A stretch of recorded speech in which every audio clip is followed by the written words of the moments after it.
Hey everybody, welcome back. My name is Elise and this is 10 to Life, where we talk everything true crime.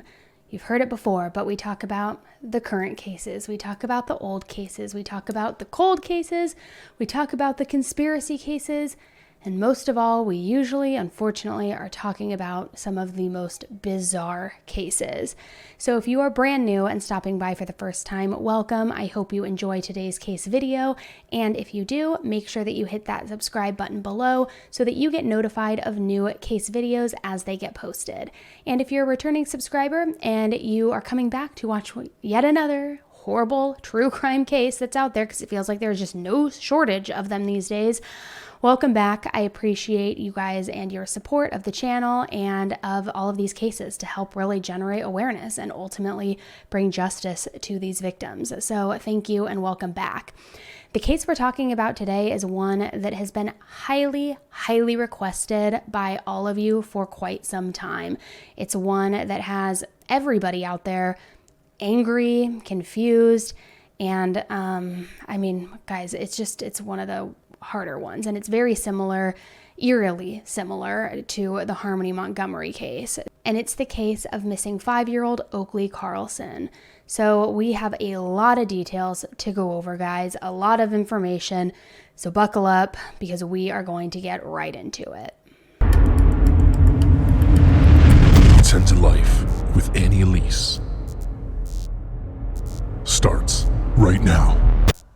As I mentioned, today we are going to be talking about yet another case of a little girl who has gone missing under very suspicious and mysterious circumstances.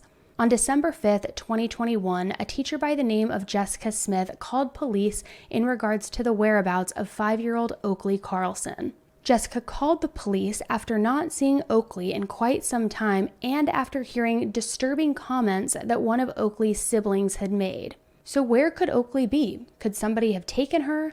Could it be possible that somebody had hurt her? And more importantly, where is Oakley now? Because we still do not have answers, and it has been over 2 months. So let's dive right into all of this. Oakley Carlson is a 5-year-old adorable little girl from Grays Harbor County, Washington. And she was last seen on January 27th, 2021.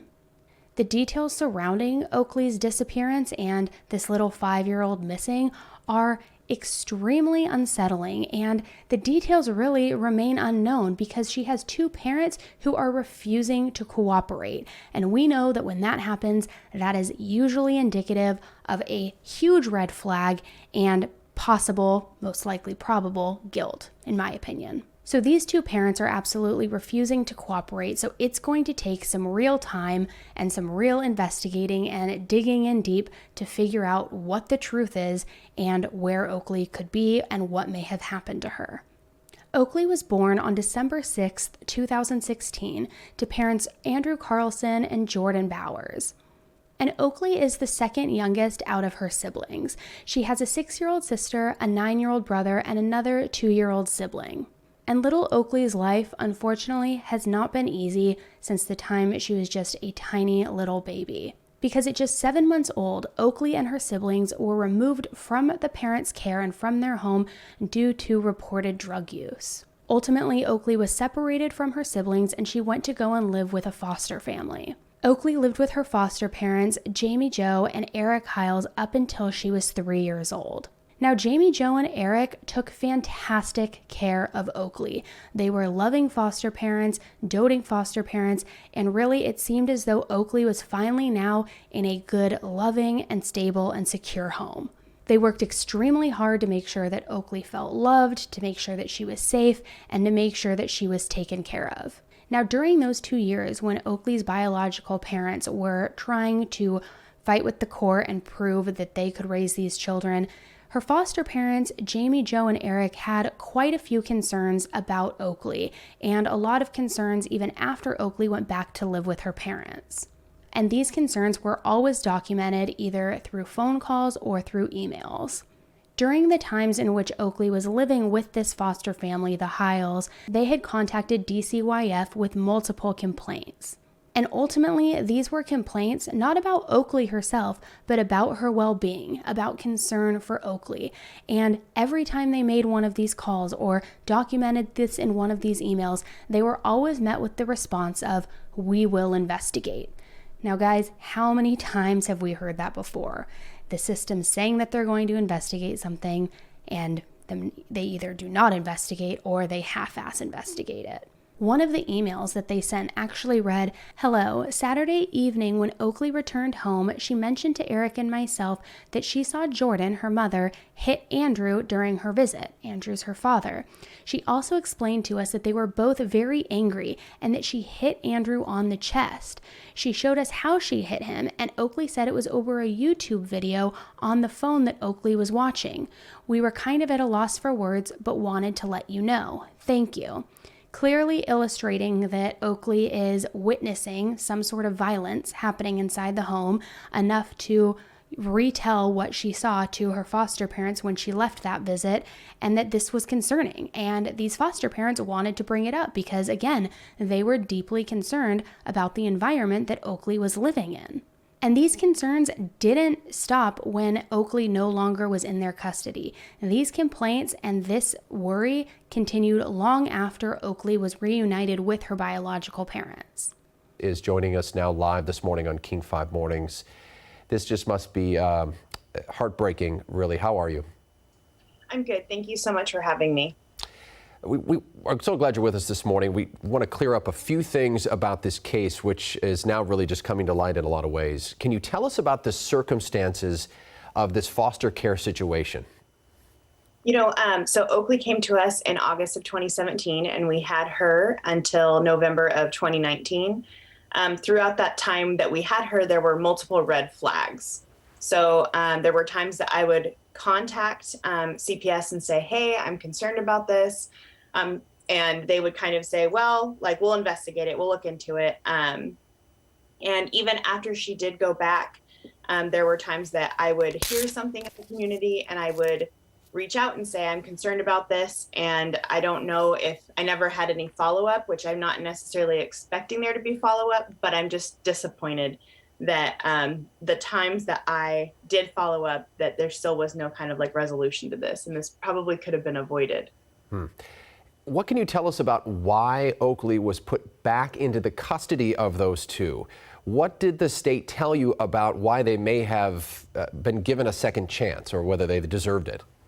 I don't know 100% as to what the state standards necessarily are. I just know in our case, once those parents started to get their acts together and be clean and show that they could, I guess, be fit parents, that just checked all of a sudden those boxes, even if it was a very fast decision to return Oakley and her siblings. In October 2019, after over 2 years with the foster family, the Hiles, Oakley was reunited with her two parents. This was just 1 week before Oakley's 3rd birthday.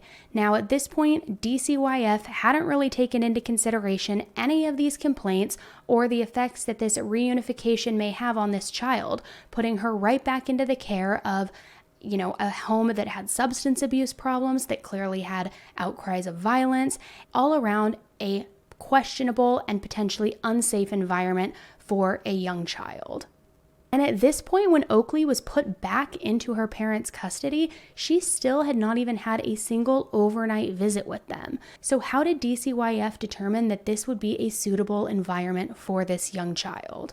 And while her foster family and her two foster parents may not have been her biological parents, they bonded with Oakley. They loved Oakley, and she bonded with them. She had been with them now for 2 years, so there was clearly a bond that had been established, a level of trust, a level of security.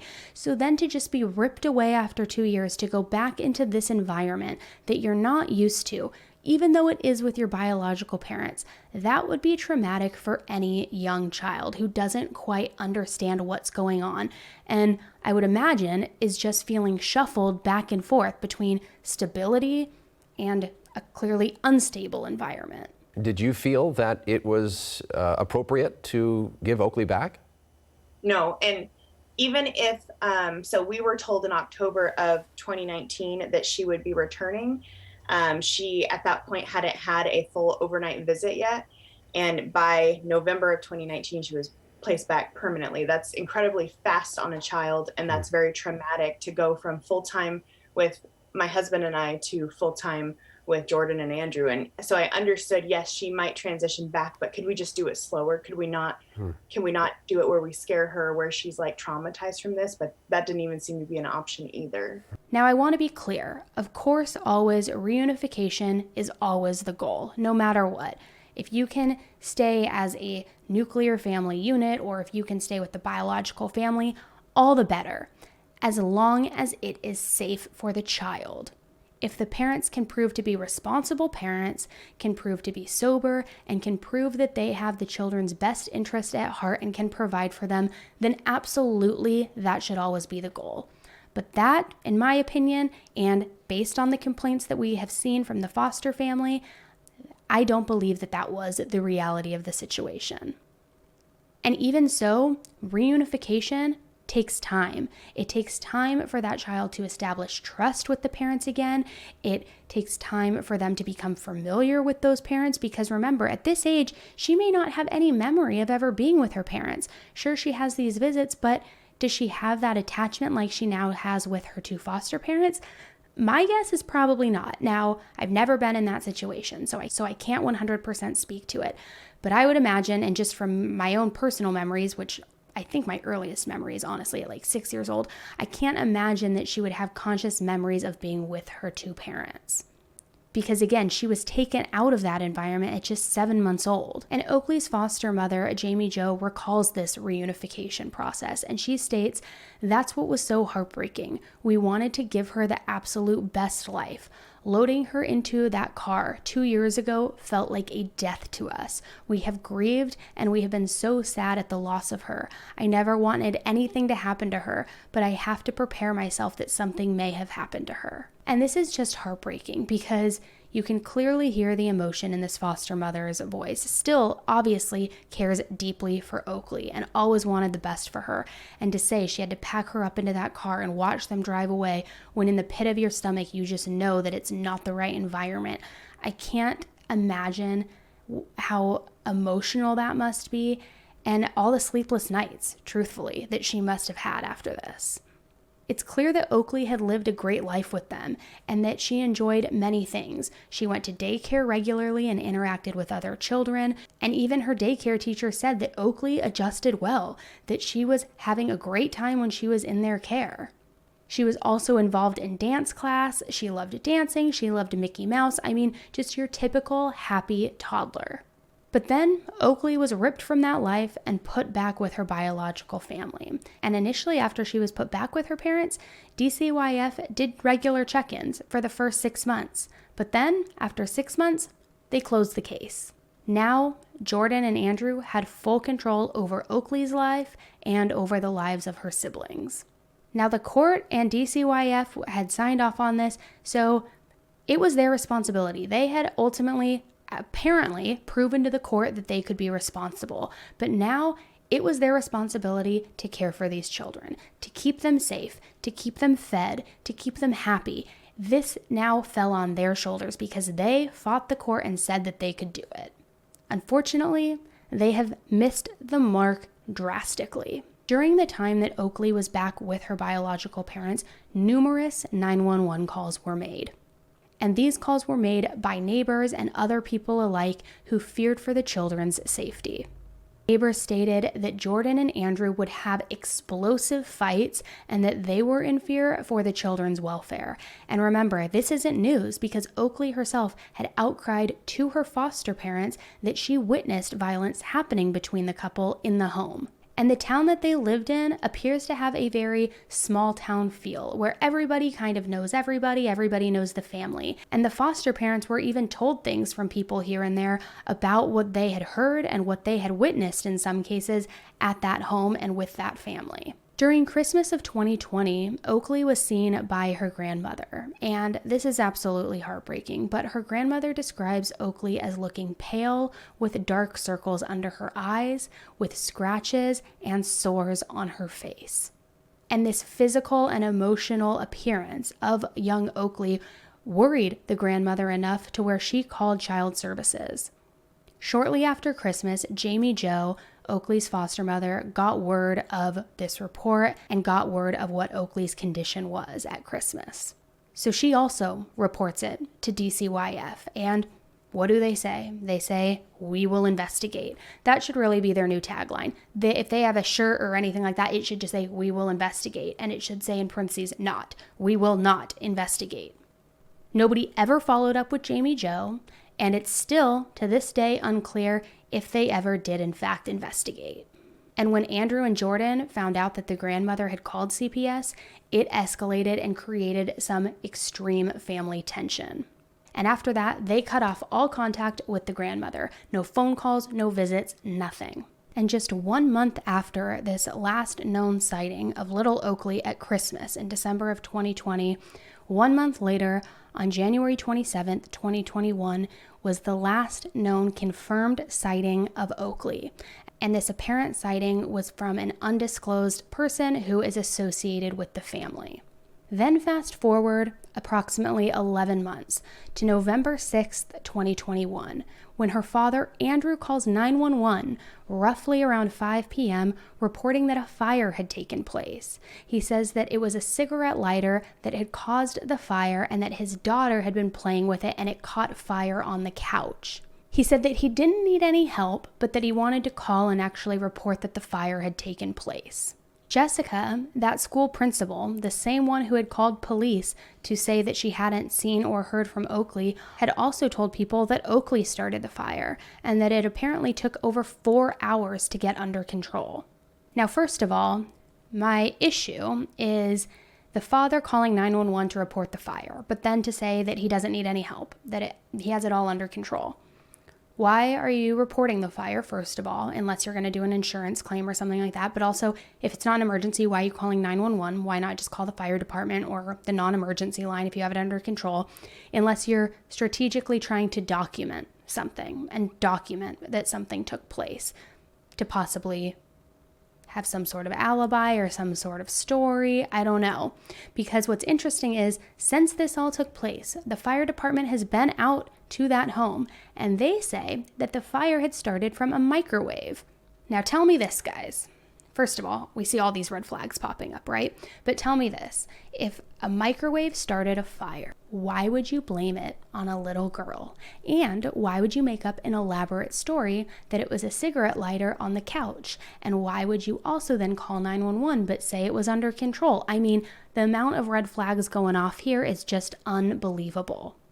And even if that were true, let's just give Oakley here the benefit of the doubt that she is, a whiz kid and so smart. Show me a 4-year-old that knows how to ignite a lighter.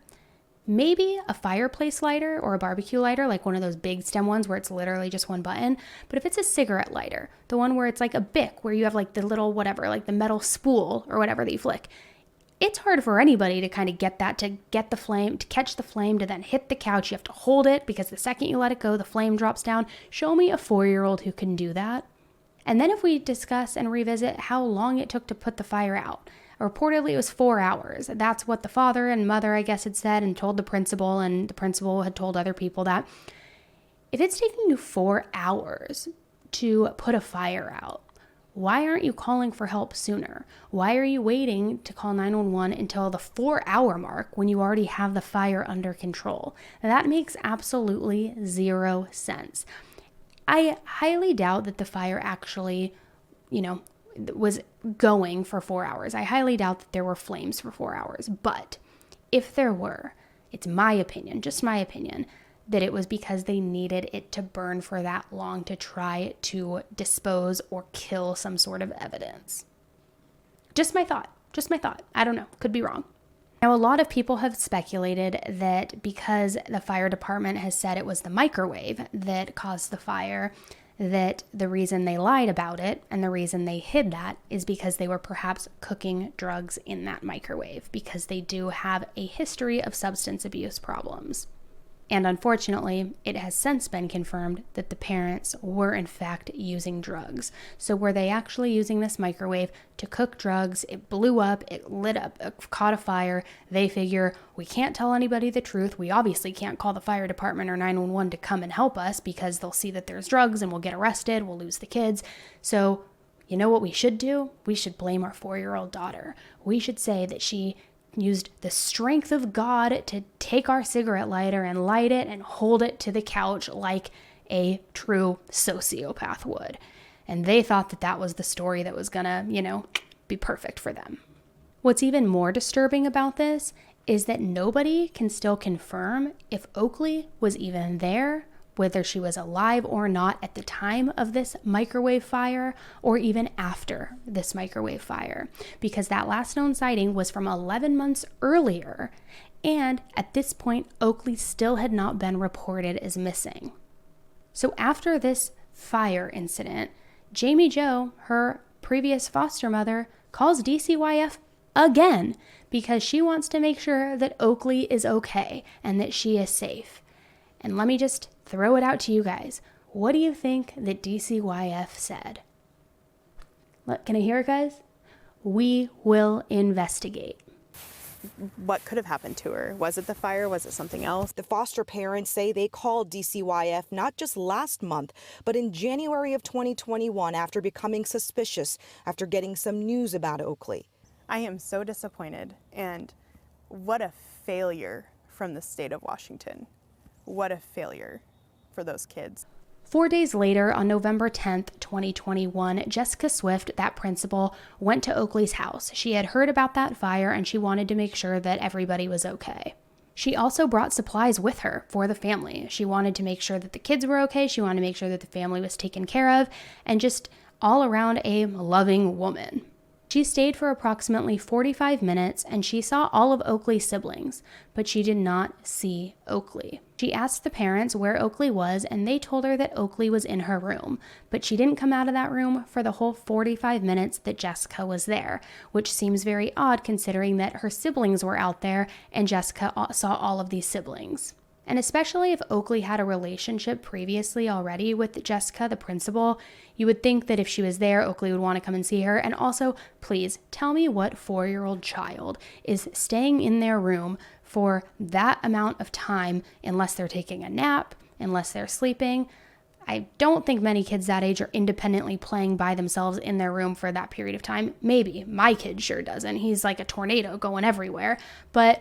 And you would hear him 100%, and Jessica didn't see her or hear her. So I personally find this very hard to believe. A couple of weeks later, on November 25th, Jessica went back to the home to check in on everybody. And just like that previous visit, Oakley was nowhere to be found. So Jessica invited Oakley's sister over for a sleepover and a play date with her own daughter. And this playdate was going to take place approximately 10 days later on December 4th, 2021. Now, it's my suspicion that possibly Jessica was trying to get one of these children away from the family to possibly get information, to ask some questions, to see how they're acting, because now there were a lot of suspicious circumstances and she hadn't seen Oakley now in 2 visits to the home. And that's exactly what Jessica did. And when this little girl came over to her house for this playdate, she asked where her sister Oakley was. And Oakley's 6-year-old little sister responded to Jessica by saying, "Oakley is no more." And this freaked Jessica out. So she asked her again about Oakley's whereabouts and where she was. And then she says that she went back to live with her foster parents. So obviously, Jessica saw all of these red flags. She knew that there was a problem here. She knew that something wasn't right.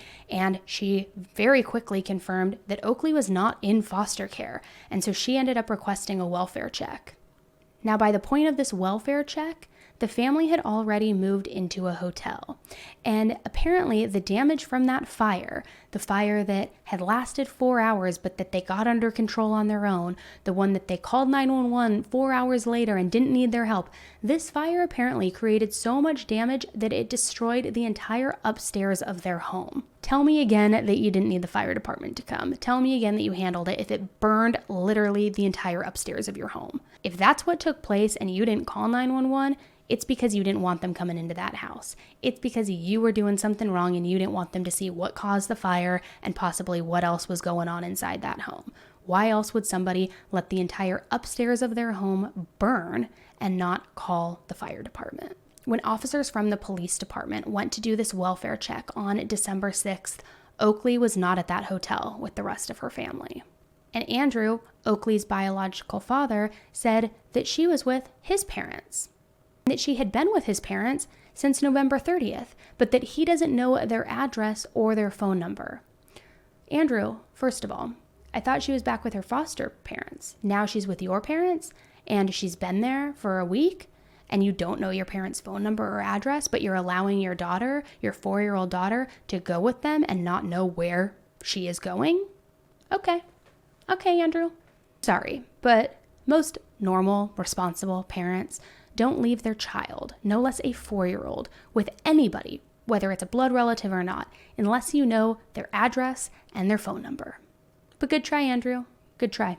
So obviously the police smell that this is fishy, and so they start doing some investigating. And when they finally get in touch with Oakley's grandfather, Andrew's father, he says he hasn't seen Oakley. He hasn't seen Oakley since December of 2020, a whole year earlier. Now tell me, is this not ringing true and reminiscent of the Harmony Montgomery case? And if you haven't been following that case, guys, look on the playlist on my channel because it is just awful. But it is eerily similar here. When officers spoke again with Jordan and with Andrew to say, hey, I talked to your dad and Oakley's not with him, Andrew apparently didn't even act surprised. Yet as the couple is being questioned, Jordan, Oakley's mother, gets super angry and just storms right back into the hotel room. Again, another red flag, because if you're getting angry with police officers who are questioning the welfare of your young child, you, my friend, are the problem.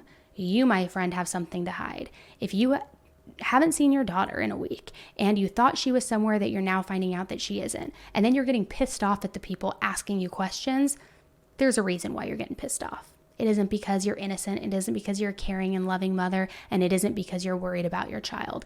It's because you're worried about yourself. Officers ultimately left the hotel because at that point, they didn't have anything that they could really do. They didn't have any sort of search warrants that they could have. They couldn't do anything besides this welfare check. And if you revisit everything also back to the Lori Vallow, Chad Daybell case, it was similar in the sense that they had gone to do a welfare check on Tylee and JJ. The kids obviously weren't there. There was nothing that they could really do until it was court ordered that Lori turn her children over to show that they were healthy, which she obviously never did because they weren't. And so at this point, they leave the hotel because there wasn't much more they could do in that moment. However, right after they left, Andrew, Oakley's father, decided to make the call and report his daughter as missing. How perfectly convenient. Right now, after you are getting busted by the cops for your daughter not being there, now is when you want to report her as missing. After you've already lied about her whereabouts to multiple people for God knows how long. And he's not rushing around. He's not freaking out. He's not calling his parents. He's calm. He's cool as a cucumber and just calls it in and reports her as missing. And then after making that call, they factory reset their phone and just go on with their life. As though nothing ever happened, as though they didn't have a 4-year-old daughter who was missing. And why would you factory reset your phone unless you're trying to hide information pertaining to Oakley, pertaining to her whereabouts or what may have happened that was in your phone? Why else are you doing a factory reset? Soon after the police left the hotel, they were able to get search warrants for that house. And surely this house was going to give them more clues, more tips, more insight as to what may have happened to Oakley, or at the very least, what went on in that home. When they got to the house, they immediately noticed all of the children's items. But they realized that all of these children's items, out of everything, nothing belonged to Oakley. Every single item that was in that house belonged to one of her siblings. It was as though Oakley had been wiped clean completely from that home. Now, in my opinion, Any trace of her was either strategically and carefully wiped clean, and quickly, or she had been missing at that point for such a long time that over time, all of her belongings started to dwindle. They slowly got rid of things to where there was just nothing left. And what's even more alarming is investigators then found blood on the blinds and on one of the doors. They also found a bloody handprint on the wall, but still no sign of Oakley, and this was not looking good. That same day, the parents returned to their home with their 2-year-old. And the fact that these parents have so many children and young children at that just irks me. It makes my skin crawl. So the police start questioning the parents again. Of course they are going to question the parents because nothing is adding up here. And Jordan, once again, gets irate. So much so that she's clenching her fists, she's yelling, and then she completely just buckles and refuses to talk. When Oakley's father, Andrew, started speaking, he was speaking about Oakley as though he knew that she was either dead or never coming back. Clearly not the behavior or the emotion that two parents would have knowing that their 4-year-old child was missing. Well, everybody knew this. The writing was on the wall that these two people looked guilty. They looked like they were hiding something. So both Jordan and Andrew were arrested that evening on suspicion of first-degree manslaughter. Jordan, Oakley's mom, was also charged with obstruction in an investigation due to her behavior and her unwillingness to cooperate and to speak with the officers and give any information that she had. Unfortunately, the manslaughter charges were ultimately dropped due to lack of evidence, but the fact that they were even charged with that leads me to believe that law enforcement definitely has an idea that Oakley may no longer be alive and that these are the people who are responsible. This case took the media by storm, and almost immediately the FBI became involved. And it was the local law enforcement, the FBI, and this search for little baby Oakley was on. Forensic interviews began taking place, and one of them was with Oakley's 9-year-old brother and another with her 6-year-old sister. And when the kids began speaking in these interviews, it was almost as though they had just been waiting for somebody to talk to them, waiting for somebody to ask them questions. Because it appeared that they were just dying inside to open up about what had been going on inside their home. And how sad is that these kids were just aching for a safe place to confide in someone, somebody safe who they could trust to tell them what was happening in that house. Oakley's brother told investigators that Oakley's mom, Jordan, oftentimes would beat Oakley with a belt and lock her inside the room and oftentimes would lock her underneath the staircase. He also had expressed concern to the investigator that Oakley was starving. And when the interview shifted over to Oakley's 6-year-old sister, she initially said that she wasn't allowed to talk, that she couldn't talk about Oakley because her mom told her that she wasn't allowed to. But she's 6 years old, right? And ultimately, she broke down and she expressed how much she missed Oakley and how worried about her she was. She also told investigators that it had been a very long time since she saw her. She said that her mother, Jordan, had told her that Oakley went into the woods and that she was eaten by wolves. Now, guys, when I first heard this, my initial thought was, okay, was this a possible scare tactic?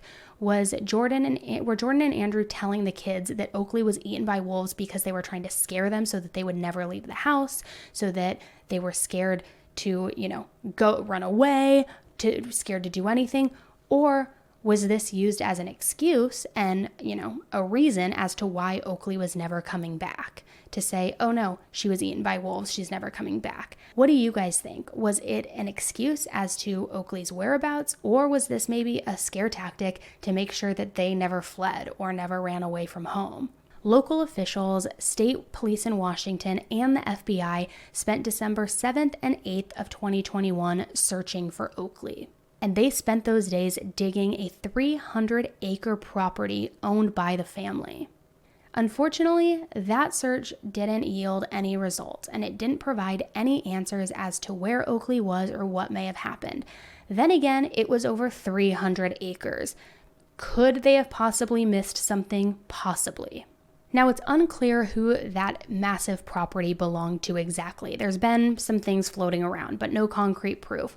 But even that property aside, my question is, how do her parents afford home expenses, afford the expenses to care for the children when they are not employed and when they have substance abuse problems and a drug habit that they need to finance? And as awful as this sounds, but I know so many people's mind is already going there, could they have possibly sold Oakley to fuel their drug habit? Because this is something that unfortunately we are seeing happen so often. And Oakley's foster grandmother has even posted on Facebook that she fears Oakley may have been sold. On December 9th, 2021, the Gray Harbors County Sheriff announced that they would not be pursuing and filing these manslaughter charges due to the lack of evidence. They did, however, charge both parents with abandonment of a child in the second degree. But this charge didn't even stem back to Oakley. This charge stemmed from the fact that Oakley's 6-year-old sister had extremely necessary medication that she needed withheld from her for 15 months. The name of this medication and the reason she was on it, it's unknown, and she's a minor, and because of her safety and privacy, we're not going to even try to dig and go there. But they did say that going without this medication can cause physical impairment and can eventually even result in death. Now, while it's great that they were charged with something, and I'm glad that the 6-year-old daughter is, getting a little bit of justice here and some accountability from them, I'm just flabbergasted that there was not a charge stemming back to Oakley herself. Parents Jordan Bowers and Andrew Carlson now face a charge of abandonment of a child. Detectives learned the parents failed to give prescribed medication to Oakley's sister, who is only 6 years old, putting her in danger of physical impairment and possibly even death. This was after the couple was initially arrested for investigation of manslaughter. The undersheriff says detectives are actively pursuing charges related to Oakley's disappearance, which they believe is criminal in nature. Both Jordan and Andrew were given a bond of $150,000 each, and that charge of abandonment is a C-class felony. They had their initial appearance in court on December 10th, 2021, and the charges were then announced. A couple of days later, on December 13th, 2021, it was announced that that search at that property had been completed, but that Oakley had not been found. And law enforcement says that they had used as many resources as they possibly could during that search. They used divers, they used aircrafts, and they used feet on the ground. And even though they announced that this search yielded no results, they also made it clear that they're not giving up on Oakley and that they're not giving up on this investigation and trying to find this young girl, and that it's ongoing even though there are no active searches underway. Andrew's parents have been 100% cooperative with this investigation from the start. And on December 15th, just 2 days after these results from the search were announced, they released their first public statement. And that statement read, "The Carlson family have been and continue to be fully cooperating with this investigation. Our only objective is to find our granddaughter Oakley. We're praying that Oakley will be found soon, and also for the multitude of good people working around the clock to make it happen. We ask that the media respect our privacy during this very difficult time, and we do not wish to make any further statement for now. Thank you." Fast forward a couple of weeks to December 30th, and the parents have another hearing. Oakley's mother, Jordan's defense attorney, argued that the reason that her 6-year-old daughter had been without medication is because insurance had refused to cover it. He said that Jordan had spent a ton of time trying to get insurance to approve it, and it had been discussed in dependency court for months. He then argued that because of this, Jordan should be released on her own personal recognizance. However, then one of the prosecutors argued that Jordan should absolutely not be released on her own personal recognizance. And he said that the reason for the bail is not necessarily the individual facts of this case with the current charge, but the facts leading to this charge. The police basically stumbled into it while investigating the disappearance of the 5-year-old child in this case. And that case is essentially one where the parents have tampered with evidence. Now, this again just is so reminiscent of the Harmony Montgomery case because, and if you've been following this, you know, Harmony's stepmother, Kayla, is currently in custody right now because I don't think that she was approved to go to the rehab center for fraudulently obtaining state assistance in Harmony's name while Harmony was missing and not living with her. And at her bail hearing, they were having the same argument. They were saying because of these charges, she should be released on her own recognizance. And then prosecution was saying, no, she has information about a missing person. It goes much deeper. It is literally like the exact same situation. And the concern with both Kayla getting out in Harmony's case and the concern with Jordan or Andrew getting out in Oakley's case is that they may then try to tamper with evidence in this investigation to further cover things up, to possibly evade police. At the end of the day, the bottom line is they can't be trusted. But even all of that aside, just going back to this medication piece of it, in all seriousness, if you knew that your child needed medication, that their life depended on it, that physical impairment may happen, that death may happen, why aren't you fighting like hell to either get that medication or using your money on that medication if insurance won't cover it, rather than spending that money on drugs? Do whatever you have to do. Call doctors, have fundraisers, do a freaking GoFundMe. I don't care what you have to do. If your child is in need of medication that insurance isn't covering, then figure out a way. But it's clear their priority is not the children. It has never been the children. Their priority is themselves, and their priority is their substance abuse problem. That's it. Given that both parents have a long history with the law and had warrants out for their arrest on other charges, along with this concern for tampering, the judge had set the bail at $150,000. Because based on other warrants too, it's pretty clear that if these two people were let out of jail on personal recognizance, the likelihood of them not showing back up for court or them just fleeing completely was pretty high. And in court, the judge states, the court is holding them accountable for the charges that are currently filed, not for potential charges that may come as appropriate, making it clear that while he doesn't have the ability legally to pursue any sort of punishment on other charges that have not yet been filed, he is keeping this punishment and his decision for the charges at hand, making that very clear so that the lines are not blurred. The parents had their arraignment hearing on January 10th, 2022, and they both pled not guilty. Big surprise. The bond remains at $150,000, and their trial date was set for April 19th of this year.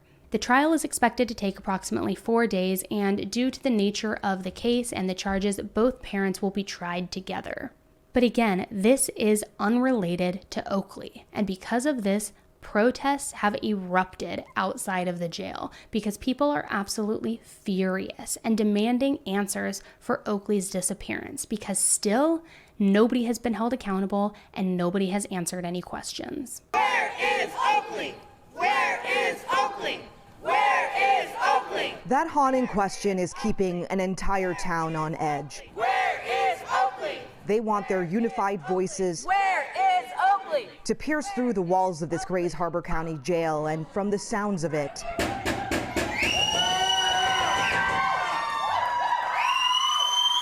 people inside this jail Where's your baby at? can hear them. I don't want Jordan and Andrew to think that we have for 1 second forgotten about Oakley. Where is Oakley? Oakley's foster parents, Jamie Joe and Eric Hiles, are directly yelling at Oakley's biological parents who remain behind bars. Come clean, Jordan!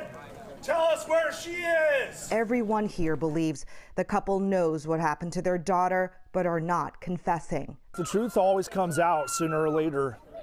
You know, there's only so much pressure that they're going to be able to take. Make her talk! Make her talk! The rage is not only directed at Jordan Bowers and Andrew Carlson, We want answers! but also the Department of Children, Youth and Families. The failure of them to hear our concerns. In addition to her parents failing this little girl, and now things not being taken seriously in a big enough way, in my opinion, how are we in another position, once again, that DCYF has failed another child?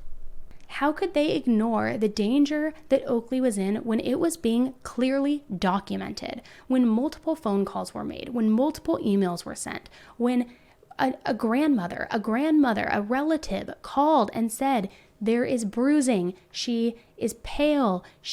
It does not look to be herself. Like, how did this happen? How did we get here? People in town started a petition that now has over 7,000 signatures.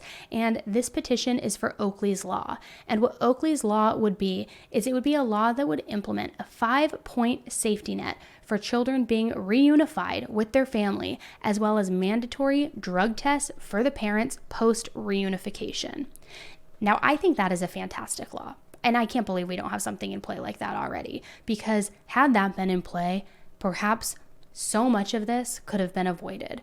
Perhaps Oakley would be back with her loving foster parents. Perhaps her siblings would also be with her in that home. We would know where Oakley is. We would know that she is safe, that she is well taken care of, and we wouldn't be in the situation we're in today. Just a few days ago, on February 7th, the parents were charged again, and this time they were charged with endangerment of a controlled substance. And this is because 2 of Oakley's siblings had ingested methamphetamines, which showed up on drug tests that they were given. These 2 young kids had methamphetamines in their system. Now this begs the question, could this have also happened to Oakley? Could she have accidentally ingested drugs or accidentally been given drugs or anything like that to where then she passed away and they had to cover it up? Could that fire, the microwave explosion, if they were in fact cooking drugs or doing something of that nature, could Oakley have been injured in the aftermath of that, in the fire that took 4 hours to put out? Could something relating to this drug use and this clear drug problem that the 2 parents have, could something tied to that also be tied to what happened to Oakley? I knew the father from high school, and the person he is now is not who he was at all in high school. Andrew Carlson is a former Aberdeen police officer. This is him in 2012 and now today. The Hiles, they are in shock over the fallout. But the most difficult thing right now is not knowing what happened to the little girl they always wanted to adopt. The parents are still refusing to cooperate. So there's not much really to go off in regards to finding little Oakley and the truth and the actual trail of when she was truly last seen, because they are just refusing to cooperate. So it's up to us now, guys. It's up to us to spread the word, to get loud, to demand answers, to research, to sleuth, to dig, just like we've done in the Harmony Montgomery case. Just like some people are doing in the Summer Wells case, because all of these children essentially vanish into thin air. Nobody ends up being held accountable. Nobody gets answers, and it kind of just falls cold. So it's up to us, really. And I hate to say that because I don't want to make us feel like we're some, savior. We're not. We're freaking on YouTube. But guys, who else is going to talk about it? Who else is going to make noise? Who else is going to dig? We have some of the best people digging and sleuthing on the internet. Let me just tell you. So it's up to us to get all of the information we can possibly gather, to deliver it to the authorities, and to ultimately find answers for Oakley, for Harmony, for Summer Wells, for the little boys out of Cal City, Orrin and Orson. I mean, there are just so many children, young children, who have now seemingly disappeared and vanished at the hands of their parents, and nobody seems to be held accountable. Why is that? What happened? Let me know what you guys think about this case below. Again, I know so many of you have been following it, are passionate about it, because so many of you guys have been asking me to cover it. So I'm so interested to know what your thoughts are. Please leave them in the comments below. I'm going to keep you updated as we learn more, and the trial again is April 19th. So hopefully we learn more before then, but if not, we'll definitely cover that trial here and watch that together and see what comes of that. Thanks again for tuning in with me today, guys. I hope you enjoyed the case video. If you haven't subscribed yet and you want to stay updated of the updates with Oakley's case, make sure you hit that subscribe button below. You'll get notified when new updates go live here. And please give this video a thumbs up on your way out, because it not only helps support the channel, but it ultimately helps support the algorithm of the video, and it'll push Oakley's story out to more people so that we can get more eyes on it, more visibility, which hopefully in turn will lead to more tips and hopefully a thorough investigation that results in some actual findings for Oakley and for her whereabouts, and hopefully her safe return. Thanks for tuning in today, guys. Until the next case, stay safe.